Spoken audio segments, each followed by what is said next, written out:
Úspešný projekt Pomáhame vtáctvu našich lesov realizujú štátni lesníci aj v tomto roku. Do lesných porastov umiestnia celkom 50 búdok. V takomto veľkom drevenom dome zahniezdí napríklad sova, v menšej búdke síkorka alebo iný spevavec. Lesy Slovenskej republiky sa zaviazali, že budú dávať do lesného prostredia na lesné naučné chodníky búdky typu sikorník veľký, ktorý mám v ruke. Sú to ornitologické búdky, ktoré môžeme samozrejme čistiť každú jeseň alebo na jar. Sú to búdky takého univerzálnejšieho typu pre brhlíkov, môže tam zahniezdiť vrabec alebo napríklad sikorka veľká, kdežto potom máme redukciu na to okolo 28 mm. Táto redukcia slúži, aby sme ten otvor trošku zmenšili a mohli tam zahniezdiť také druhy, ako je sikorka belasa alebo sikorka uhliarka. Do projektu sa zapojili už pred rokom lesníci spolu s ochranármi na lesnej správe Hrušov. Záber do hora, teraz, záber, ešte, dobre, drž. Drží. Tak dúfam, že túto sovy dlhochvosté zahniezdia. Nemajú tu veľa príležitostí iných, tak toto by mali využiť. Klobúk dolu pred lesníkmi, ktorí uvažujú v týchto intenciách. Sú si vedomi, že v hospodárskych lesoch nie je dostatok dutých stromov, ktoré poskytujú hniezdne príležitosti pre sovy a dutinové hniezdiče. Tak na ochranu vlastne svojich sadení, svojich oplôtkov dali vyrobiť tieto búdy. Nás oslovili ako ochranu dravcov na Slovensku, aby sme im poradili s vhodným typom búdky. Toho sme sa radi ujali, no a samozrejme prišli sme pomôcť aj s vyvešávaním.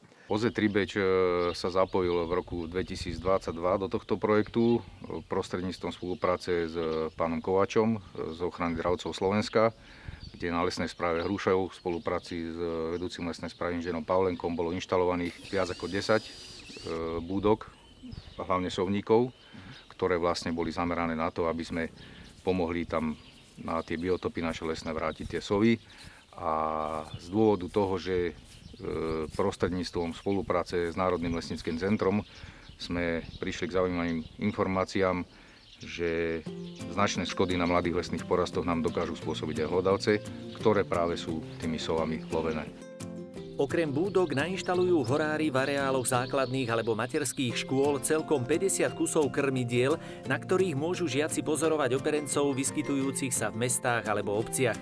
Pre všetkých domácich kutilov, ktorí by chceli drevený domov pre vtáky vyrobiť, máme aj dobré rady. Búdka pre sovy a menšie sokoly má mať veľkosť základne minimálne 30 na 40 cm, výška 40 cm, samozrejme väčšie rozmery sú vítané. Dôležité je, aby to bola tzv. Polobúdka, čiže horná predná časť, aby bola otvorená. Spodná časť musí byť zase dostatočne hlboká z toho dôvodu, že sa tam dáva drenáž v podobe drobných kamienkov veľkosti 5 až 10 mm. Po prípade v núdzi môžeme použiť aj piliny. Vhodnejšie sú ale kamienky, nakoľko tam sa menej parazitov drží. Dôležité je, aby sme búdku navrtali zo spodnej strany minimálne 4 dielky, lebo tá drenáž štrková slúži na odtok vody v prípade silného dažďa alebo búrky, aby prepadla. No a zároveň slúži na vyhlbenie hniezdnej jamky, aby sa vajíčka nerozkotúlali, nakoľko sovy a sokoly si vlastné hniezda nestávajú a do búdky žiadny materiál nenosia. Preto tam musí byť tá drenáž. Búdku máme teda pripravenú. Do akej výšky je vhodné ju zavesiť? Stačí v pohode 5 až 7 metrov, tak aby sme tam dosiahli rebríkom. To z toho dôvodu, jednak sa nám to lepšie umiestňuje a hlavne v nasledujúcich rokoch sa to aj lepšie čistí. Búdku po každom vyhniezdení musíme vyčistiť, čiže celú tú drenáž aj s vývrškami a s pozostatkami po hniezdení musíme vyhodiť von. Pokiaľ sa dá a máme na to možnosti, vydezinfikujeme a dáme novú drenáž. No a takto ošetrená búdka je potom pripravená na nasledujúcu hniezdnu sezónu.